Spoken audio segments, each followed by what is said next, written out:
sifat membaca surah Al-Fatihah.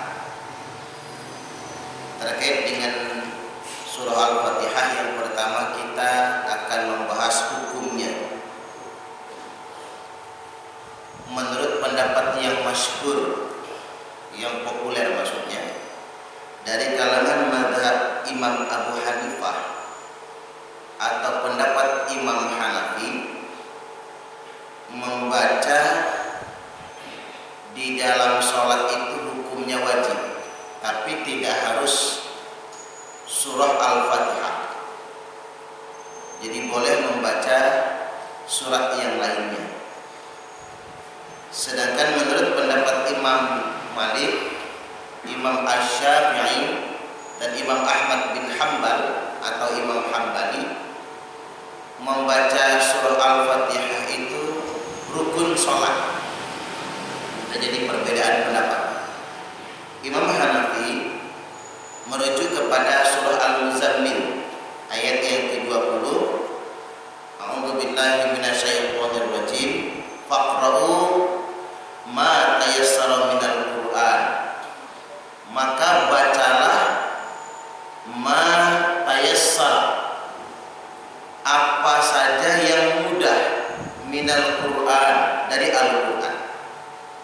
Kata Imam Hanafi berarti enggak harus surah Al-Fatihah, baca saja apa saja surat yang mudah dari Al-Qur'an.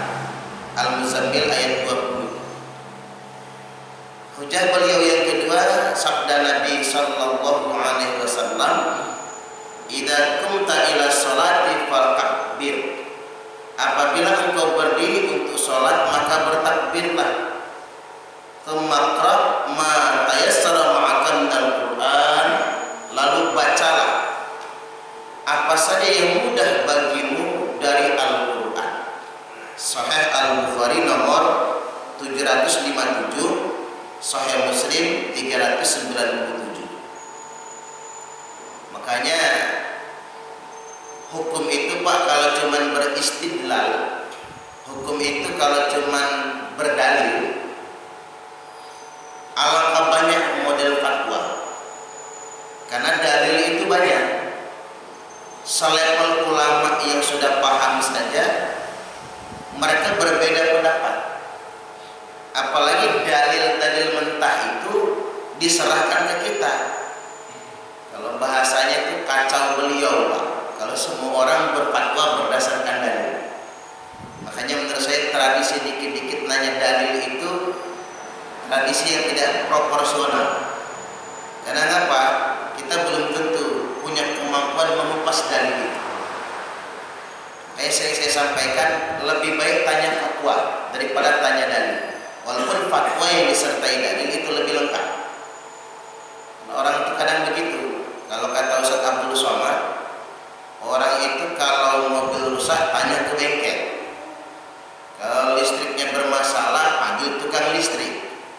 Tapi kalau perkara agama, mereka berfatwa sendiri, seolah-olah sudah menguasai agama. Ini bahaya. Karena dalil itu bahan mentah. Ya seperti ini. Kalau kita cuma disodorkan hadis dan ayat, jelas ini Al-Quran. Apalagi udah ngomongnya Al-Quran tuh Pak. Ini jelas Al-Quran, ini jelas hadis. Ya sudah, besok-besok sholat gak pakai Fatihah lagi kita, ganti sama surat yang lain. Jadi sedemikian rupa. Kalau jumhur ulama sudah mengklarifikasinya. Ayat surah Al-Muzammil ayat 20 diturunkan sebelum turunnya surah Al-Fatihah. Jadi kemudahan, kebolehan membaca surah-surah yang lain yang mudah dari Al-Quran itu sebelum turunnya surah Al-Fatihah. Setelah turunnya surah Al-Fatihah mulai ada penetapan. Yang dibaca itu adalah surah Al-Fatihah. Begitupun hadis Sahih Bukhari Muslim, kan hadisnya Sahih Bukhari, Sahih Muslim. Enggak ada tuh perintah baca Fatihah. Yang ada baca apa saja yang mudah dari Al-Quran. Ini terkait dengan surat yang dibaca setelah surah Al-Fatihah. Ma tayassara ma'aka minal Qur'an. Bacalah yang mudah bagimu dari Al-Quran. Karena gegayaan baca surat-surat yang panjang lalu sulit, salah-salah. Mending baca yang mudah. Itu maksudnya. sekali lagi fikih itu basis utamanya bagi kita adalah fatwa. Tentunya ulama yang memang punya kapasitas berfatwa. Jadi bukan dalil. Mengapa fatwa? Karena ulama yang berfatwa sudah sangat ngerti dalil. Ulama itu seumur hidupnya hanya ngurusin ilmu, hanya belajar, dan gurunya nggak satu. Jadi ulama itu gurunya ratusan bahkan ribuan. Yang repot umat akhir zaman ini gurunya cuma satu. Itu pun guru ngaji di kampung dulu misalnya. Tapi sudah merasa ngerti semua agama. Nah itu mesti betul-betul kita hindari sedemikian rupa. Yang namanya manusia itu terbatas, ada yang pintar, ada yang enggak. Ada yang banyak pengalaman, ada yang biasa saja. Manusia pasti punya kekurangan. Tetapi setidaknya kalau perkara agama itu apalagi fikih, hindari merasa paling benar sendiri. Itu beresiko soal. Baik, sekarang saya menguatkan pendapat jumhur atau al-jamaahir, yakni pendapat mayoritas ulama, bahwasanya yang wajib dibaca dalam salat itu Al-Fatihah. Ini adalah pendapat Imam Syafi'i, Imam Malik, Imam Hambali, dan mayoritas ulama, baik dari kalangan sahabat Nabi sampai akhir zaman. Keterangannya dari Ubadah bin Samit radhiyallahu anhu, dia berkata, anna Rasulullah sallallahu alaihi wasallam qala, sesungguhnya Rasulullah bersabda, la salata liman lam yaqra bi Fatihatil Kitab, tidak ada salat bagi yang tidak membaca surah Al-Fatihah. Saya ulangi, la salat, tidak ada salat liman lam yaqra, bagi yang tidak membaca. Bahkan kata liman ini bagi siapa aja. Kan liman, bukan lil imami, bukan bagi imam saja.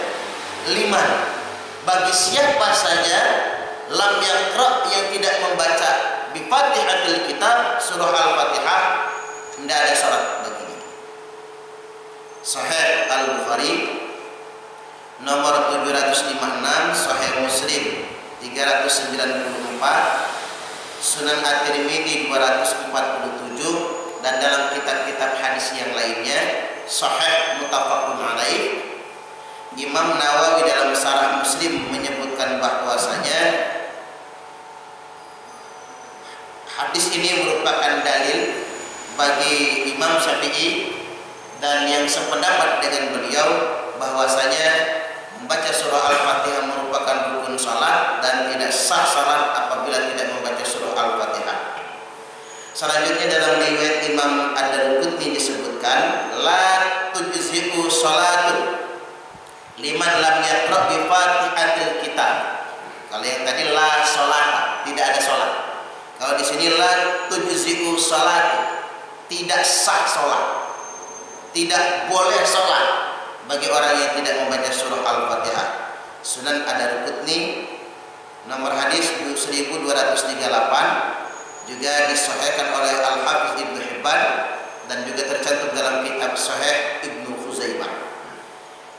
Selanjutnya diriwayatkan dari Abu Hurairah radhiyallahu anhu, dia berkata, anin Nabi sallallahu alaihi wasallam, dari Nabi, beliau bersabda, man shalla salatan, barang siapa yang mengerjakan satu salat, lam yaqra fiha bi ummil Qur'an, di dalam salat itu dia tidak membaca ummul Qur'an, fahiya khidajun,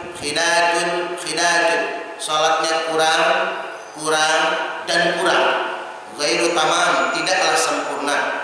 Faqila li Abi Hurairah, lalu ditanyakan kepada Abu Hurairah, ini posisi makmum, ditanyakan kepada Abu Hurairah, inna nakunu wara'al imam, bagaimana kalau kami sebagai makmum di belakang imam?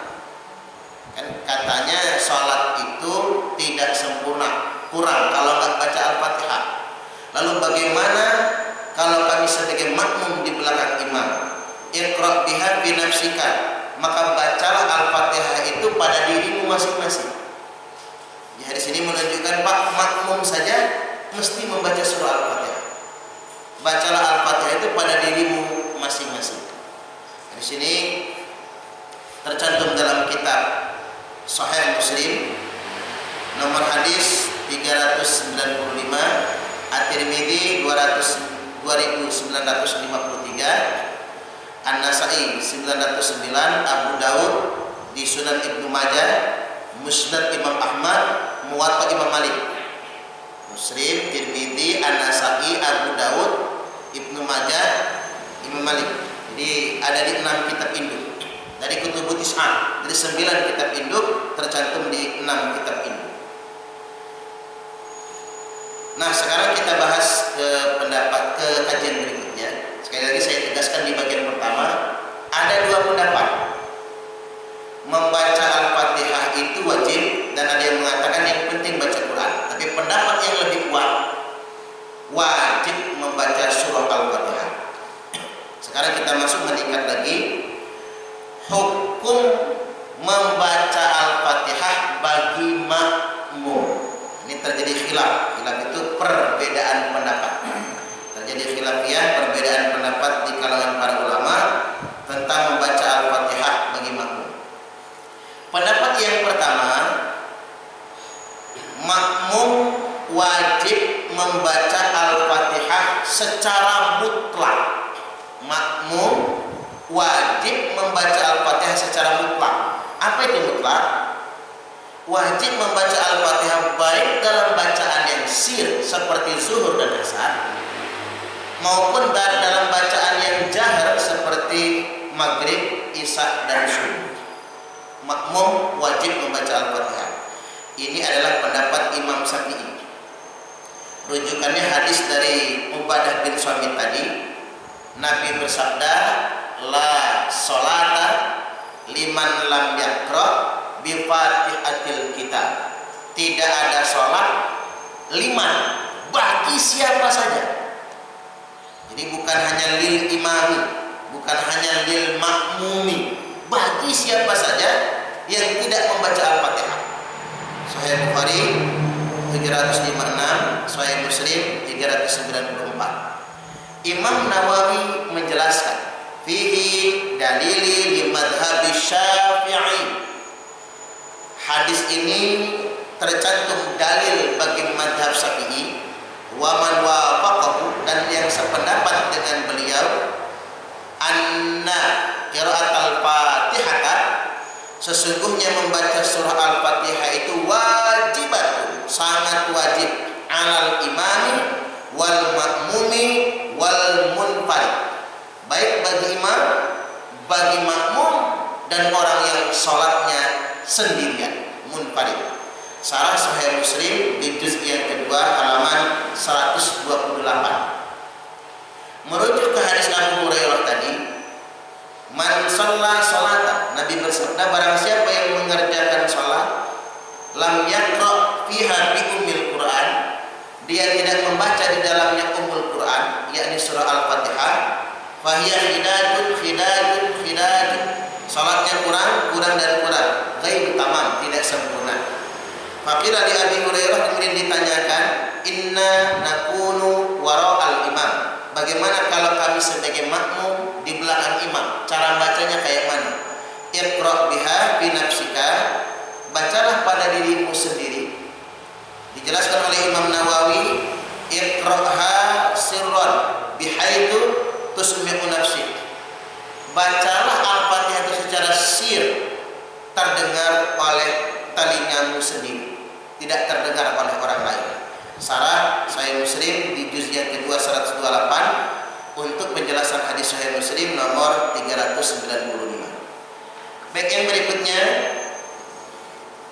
dari Ubadah bin Samit radhiyallahu anhu, dia berkata, kunna khalfa Rasulullah sallallahu alaihi wasallam fi salatil fajr.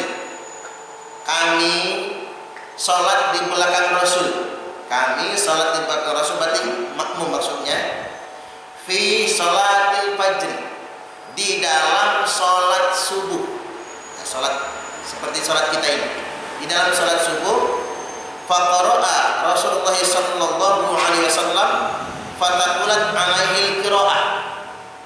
Rasul membaca di dalam sholat subuhnya dengan memanjangkan bacaan. Di kelas sholat subuh itu Nabi lebih panjang dari sholat-sholat biasanya dengan memanjangkan bacaannya. Falamma qara'a, adapun ketika Nabi selesai sholat, sudah selesai sholat subuh ini, qala, beliau lalu bersabda, la'allakum taqra'una khalfa imamikum, hendaklah kalian tetap membaca sebagai makmum di belakang kalian. Jadi alasan kuat bagi Imam Syafi'i, makmum harus tetap membaca Al-Fatihah. Karena itu di sholat subuh, selesai sholat subuh Nabi bersabda, hendaklah kalian tetap membaca sebagai makmum di belakang kalian. Qulna, sahabat yang makmum tadi itu menjawab, na'am haddan ya Rasulullah, iya, begitulah kami mengerjakannya ya Rasulullah. Jadi kalau kita main perintah, Pak, kerjakan ini, ternyata yang kita perintah itu memang sudah biasa mengerjakannya. Bahasa Arabnya na'am haddan, na'am haddan, ya siap, begitulah kami biasa mengerjakannya. Nah, begitu jawab, na'am haddan, na'am haddan ya Rasulullah, ya memang begitulah kami biasa mengerjakannya ya Rasulullah. La taf'alu illa bi fatihatil kitab, jangan membaca yang lain kecuali surah Al-Fatihah. Ini jadi alasan bagi mazhab Syafi'i juga, Pak, kalau makmum di bacaan jahar cukup baca Fatihah, tidak baca surah, kecuali pada bacaan yang sir. Karena ada kalimatnya la taf'alu, jangan kerjakan yang lain, jangan baca yang lain, illa bi fatihatil kitab, kecuali surah Al-Fatihah. Fa innahu la salata liman lam yaqra biha, sesungguhnya kata Nabi, tidak ada salat bagi yang tidak membaca surah Al-Fatihah. Hadis ini hadis sahih, tercantum dalam kitab Sunan Abi Dawud 823, At-Tirmidzi 4247, An-Nasa'i 920, Ibnu Majah 837, Musnad Imam Ahmad 22.169, Sunan Ad-Darimi 1242. Baik, saya lanjutkan lagi dalilnya biar lengkap. Dari Ubadah bin Samit radhiyallahu anhu, dia berkata, "Shalla bina Rasulullah sallallahu alaihi wasallam." Salat bersama kami Rasul jadi imam. Ba'da shalawatil lati yujharu fiha bil qiraah. Salat yang sebagiannya itu beliau menjaharkan bacaan, yang sebagiannya itu beliau menjaharkan bacaan. Berarti sholat apa ini? Sholat isya, 2 rakaat jahar, 2 rakaat sir. Faqala, kemudian beliau bersabda, la yaqra'anna ahadum minkum idza jahartu bil qira'ah, janganlah sekali-kali membaca salah seorang di antara kalian, idza jahartu bil qira'ah, kalau aku sudah mengeraskan bacaan. Jika aku sudah mengeraskan bacaan, illa bi ummil Quran, kecuali surat Al-Fatihah, ummul Quran, kalian harus tetap membacanya. Ini tegas banget, ini bahasanya sorry banget, jelas sekali. Jadi kalau aku sudah mengeraskan bacaan, tidak usah baca, kata Nabi, kecuali Al-Fatihah. Itu ada tauhid penegasan, Fatihah nggak bisa ditinggalkan bagi makmum. Sunan An-Nasa'i nomor 920. Nah, ini pendapat pertama, madhab Syafi'i. Tetap saya mengatakan ini madhab, walaupun dalilnya banyak, dalilnya sahih, tetap madhab, pendapat ulama, kupasannya begitu.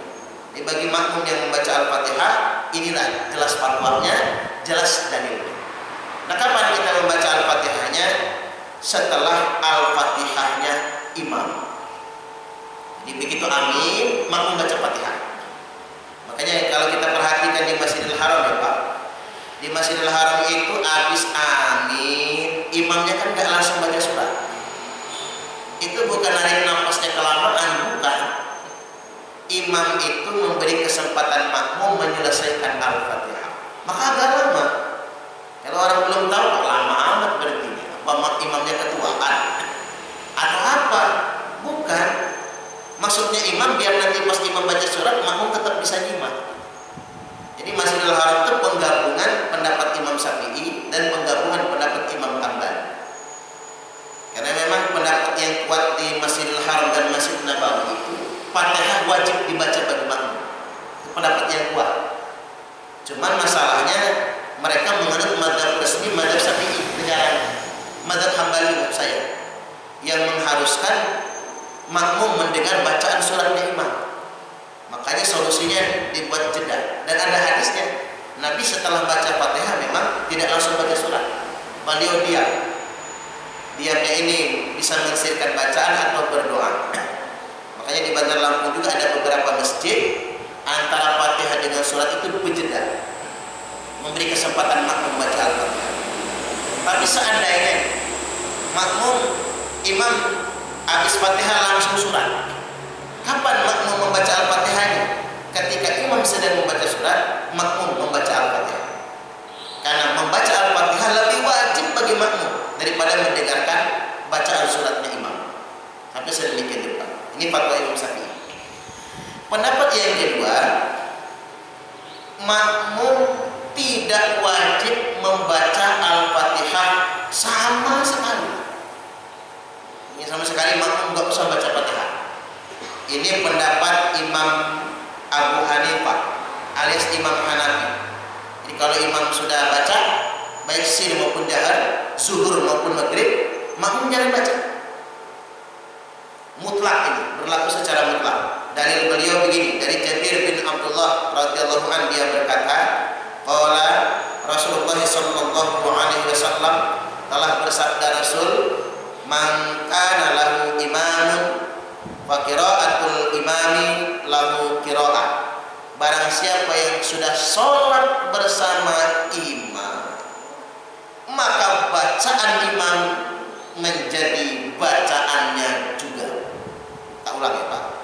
Barang siapa yang sudah sholat bersama imam, maka bacaan imam adalah bacaannya juga. Hadis ini Sunan Ibnu Majah 850, Musnad Imam Ahmad 14.233. Walaupun dalam Syarah Sunan Ibnu Majah dijelaskan bahwasanya hadis ini bi isnadin dhaifin, dengan isnad yang lemah. Yang ngomongin dhaif bukan saya ya Pak. Yang ngomongin dhaif Imam Ibnu Majah sendiri. Jadi begitu. Di kita ini kalau ngomongin hadis sudah begitu. Sahih hadisnya siapa yang mensahihkan? Harus begitu dia. Dhaif hadisnya siapa yang mendhaifkan? Kalau yang mensahihkan ulama hadis, ambil. Kalau yang mendhaifkan ulama hadis, ambil. Dan ternyata banyak hadis, banyak sekali, bahkan ribuan, oleh sebagian ulama dikatakan dhaif, tapi oleh sebagian yang lain dikatakan sahih. Itu khilafnya juga. Kadang-kadang yang ngomongin dhaif Imam Samudra, enggak laku Pak. Siapa dulu yang ngomong dhaif itu siapa? Saya kasih tahu Pak, sepakar-pakarnya hadis zaman sekarang, pakar hadis, dia nggak bisa menentukan sendiri hadis itu dhaif atau tidak. Emang dia ketemu? Emang dia belajar di masa awal? Nggak bisa. Dia menentukan itu nggak bisa. Walaupun dia pakar. Jadi pakar hadis zaman sekarang adalah alumni jurusan hadis, mungkin doktor lulusan Al-Azhar, pakar. Itu pun pakarnya penelitian hadis, bukan menentukan sahih atau tidaknya hadis. Tidak bisa, nggak ada kapasitas itu zaman sekarang. Udah cukup yang bisa melakukan itu Imam Bukhari, Imam Muslim, Imam Tirmidzi, An-Nasai, Ibnu Majah, Abu Dawud. Cukup mereka-mereka yang melakukan itu semua. Berarti gini, kalau kata Imam Abu Dawud dhaif, pendapat Imam Abu Dawud, mungkin bagi Imam Tirmidzi itu Itu namanya khilafiyah dalam hadis. Tidak apa-apa. Kecuali hadis yang disepakati oleh para ulama maudhu' palsu atau dhaif jidal sangat lemah, ulama sepakat baru kita tolak. Tapi kalau ulama cuma khilafiyah tidak apa-apa, nggak jadi masalah. Saya ambil contoh misalnya adzan di telinga bayi. Itu sebagian ulama mengatakan hadisnya hasan. Ada ulama yang mengatakan dhaif. Ambil pendapat yang menetapkan, tinggalkan pendapat yang meniadakan. Nanti adzan di kuping bayi sunnah. Membaca Yasin buat orang mati, sebagian ulama mengatakan hadisnya dhaif. Sebagian ulama misalnya Ibnu Hibban mengatakan hadisnya sahih. Ambil yang mensahihkan. Yang mensahihkan itu ulama hadis, bukan ulama sembarangan. Hanya kalau di Indonesia sekarang nggak ada ulama yang bisa menentukan mana sahih mana dhaif hadisnya. Paling kita nanya, Pak Ustadz, ini hadisnya dhaif atau sahih? Dhaif kata dia. Kalau dia harus jujur, dia harus katakan siapa yang mendhaifkan. Harus begitu. Didhaifkan oleh si A, disahihkan oleh si B. Yang saya heran itu Pak, sekarang ini sahih sama dhaif patokannya Al-Albani. Disahihkan oleh Al-Albani, didhaifkan oleh Al-Albani. Saya heran, Imam Bukhari nggak laku lagi, Imam Hambali, Imam Ahmad nggak laku lagi, Imam Abu Dawud nggak laku lagi. Hadisnya dhaif didhaifkan oleh Al-Albani, hadisnya sahih disahihkan oleh Al-Albani. Yang harus kita ketahui, Al-Albani yang pendapatnya sering dipakai untuk membid'ah-bid'ahkan orang se-Indonesia ini Pak, yang sering dipakai untuk mendoib-doibkan itu, baru meninggal wafat tahun 1999. Hidupnya sejaman sama kita, walaupun lebih tua dari kita. Sejaman, bukan 13 abad yang lalu, bukan 14 abad yang lalu, bukan. Enggak ada level-levelnya kalau sama Imam Syafi'i itu. Enggak ada per-pernya kalau sama Imam Bukhari. Tahun 1999. Tapi sudah terlanjur diperlakukan seperti di atas semua madhab. Bahkan kalau kata Imam Syafi'i sahih, tapi kalau kata Imam Al-Albani dhaif, tinggalkan pendapat Imam Syafi'i. Sampai segitu. Oleh Imam Bukhari sahih, tapi kalau kata Al-Albani dhaif, didhaifkan. Ini jangan sampai sedemikian rupa. Saya sering mengkritik itu. Masa pendapat orang abad 21 bisa membatalkan pendapat 14 abad yang lalu? Ya kacau agama kalau begitu model. Anggap saja saya ujuk-ujuk Parman datang. Katakanlah saya pinter, jambut saya panjang gitu. Saya tinggal di Mekah. Al-Albani bukan orang Arab, orang Albani. Al-Albani bukan orang Arab. Sama kayak kita, bukan orang Arab. Tinggal di Arab. Dan Al-Albani tidak pernah masuk universitas. Kalau Ustaz Abdul Somad doktor, Adi Hidayat doktor, bukan guru bajang doktor Mesir, jelas Pak. Ini bukan orang yang masuk universitas. Tiba-tiba diulamakan. Misalnya saya pinter banget lah ya, hafal banyak hadis itu, hafal Quran, tinggal di Mekah, pinter banget. Tiba-tiba saya jadi ulama, didoibkan oleh Syekh Suparman, disahihkan oleh Syekh Suparman. Kacau agama kalau itu model. Makanya tadi beragama itu yang lalu-lalu itu lebih asik daripada ada yang terkemudian. Baik, sekali lagi saya kembali kepada pendapat Imam Hanafi. Menurut pendapat Imam Hanafi, makmum baik di sir maupun jahar tidak wajib membaca Al-Fatihah sama sekali. Boleh mengambil pendapat ini bagi pengikut madhab Hanafi. Banyak Pak. Ini kita nggak bisa ngebantahnya kalau di luar Indonesia. Karena pengikut madhab Hanafi paling banyak. Jadi kalau ditanya madhab mana yang paling banyak pengikutnya, bukan Imam Syafi'i, tapi Imam Hanafi. Turki misalnya, rata-rata rakyatnya suka madhab Hanafi, walaupun pemerintahnya lebih kepada madhab Syafi'i. Kemudian apalagi India, Pakistan, Bangladesh, itu Hanafi semua itu. Banyak betul kan, digabungin 3 negara itu, Islamnya banyak betul. Mungkin 600 jutaan Islam. Hanafi itu paling banyak. Eropa lebih suka madhab Hanafi. Karena kalau mereka madhab Syafi'i ribut.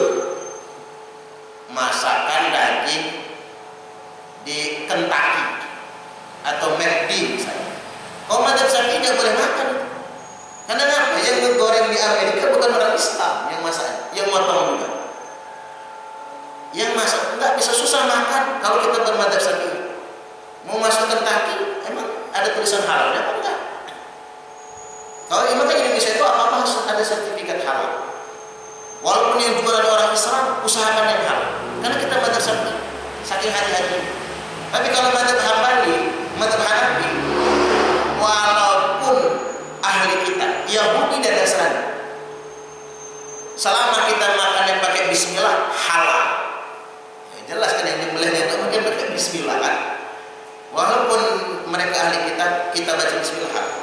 Makanya di negara-negara kayak gitu cocoknya madhab Hanafi karena dia lebih longgar. Hanya kalau dan orang madhab Hanafi itu sukanya berdebat, sukanya diskusi, karena rasionalitasnya tinggi mereka. Ini berarti pendapat kedua ini memang nggak populer di Indonesia, tapi di negara lain sangat populer. Kayak contoh kayak orang India itu kalau sholat begini Pak, jadinya diangkat dikit, la ilaha illallah, naik dikit turun lagi. Itu madzhab Hanafi. Makanya kalau orang jauh dari India lagi datang, nanti habis corona ya, kalau dia lagi kunjungan ke masjid, lihat cara sholatnya, pasti cara sholatnya begini, naik dikit turun lagi, karena dia bermadzhab Hanafi. Nah, pendapat ketiga, ini pendapat Imam Hambali, juga banyak di Indonesia, terutama kaum muslim kota ya. Muslim di perkotaan, apalagi di Jogja, ini pendapat mayoritas madzhab Hambali. Makmum hanya wajib membaca Al-Fatihah kalau imam membacanya sir, seperti zuhur, asar, makmum wajib baca Fatihah. Tapi kalau di subuh, makmum nggak wajib baca Fatihah, karena imam sudah baca menjaharkan. Nah, ini pendapat Imam Hambali. Banyak juga di Indonesia pengikutnya. Di Bandar Lampung misalnya, banyak pengikutnya. Dan ini jelas fatwanya, fatwa Imam Hambali. Atau di sholat asar dan zuhur, di sholat Isya dan Maghrib, di rakaat yang sir, rakaat ketiga atau rakaat ketiga dan keempat, makmum membaca Al-Fatihah karena imamnya sudah sir. Tapi rakaat satu kedua, makmum tidak perlu membaca karena imam sudah mengeraskan bacaan. Dalil Imam Hambali, hadis dari Abu Musa Al-Ash'ari, dia berkata, qala Rasulullah sallallahu alaihi wasallam, telah bersabda Rasulullah sallallahu alaihi wasallam, idza qara'al imamu fa ansitu, apabila imam sudah membaca maka dengarkan, perhatikan. Nah, kata Imam Hambali, ini hadis ini sahih. Hadis ini sahih. Kata Imam Hambali, ketika imam sudah membaca, maka makmum wajib mendengarkan. Kalau imam baca, makmum baca juga, recok kan. Berarti ini berlaku untuk bacaan yang jalan. Jadi kalau kita ketemu saudara muslim yang bermadzhab Hambali, kemudian dia membacanya tidak membaca Fatihah karena imam sudah menjaharkan baca, pendapat itu benar, tidak salah, berdasarkan fatwa Imam Hambali. Nah, punya kecenderungan kalau di Indonesia, kecenderungan itu kalau NU bermadzhab Syafi'i, kalau Muhammadiyah lebih dominan ke madzhab Hambali. Hanya kalau orang Muhammadiyah, dia tidak lagi baca Fatihah kalau imam sudah menjaharkan. Kalau orang NU tetap membaca Al-Fatihah walaupun imam sudah menjaharkan. Nah, inilah khilafiyah. Inilah khilafiyah. Enggak usah diadu mana yang paling benar. Amalkan saja yang paling diyakini. Yakin enggak salah, yakin. Jadi kalau bapak-bapak kan apalagi lebih senior dari saya, artinya sudah duluan belajar. Dan bapak-bapak sudah punya guru masing-masing. Nggak perlu berubah ketika ketemu saya Abu Balah, udah ketemu Paman misalnya. Nggak perlu berubah ketika sudah ketemu saya. Apalagi bapak-bapak itu gurunya itu bersama. Apalagi sudah mondok. Ada yang mondok di NU, ada yang mondok di Muallimun Muhammadiyah misalnya, atau Darul Arqamnya Muhammadiyah. Ya sudah, ilmu yang didapat di pondok itu nggak usah diganti. Itu saja itu bersandar. Nanti ditanya, umpama ditanya, ngapa kamu mengamalkan A? Ya ini kata kiai saya ya, kiai kamu belajar dari mana? Tanya kiai ini, dari gurunya ini, kitabnya ini, sampai ke Imam Syafi'i. Selama kamu belajar di mana? Di Darul Arqam ya Allah, pondoknya Muhammadiyah. Siapa ustaz-ustaz kamu? Sebutin ustaz-ustaznya, kiainya. Dari mana dapatnya? Sampai ke Imam Hambali. Selama itu enaknya kalau perkara fikih. Tidak ada yang kemudian saling menegasikan. Yang lain salah kemudian sesat. Tidak ada. Ini terbiasa khilafiyah.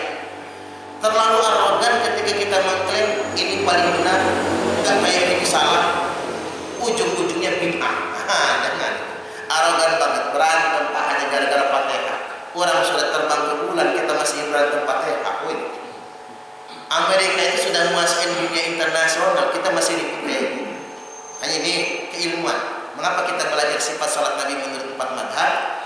Jangan lagi ribut perkara-perkara begini. Yakinlah ketika kita sudah ikut fatwa, itu benar semua. Jadi demikian. Baik, ini pengantar untuk bagian pertama. Kita buka sesi tanya jawab. Saya persilakan.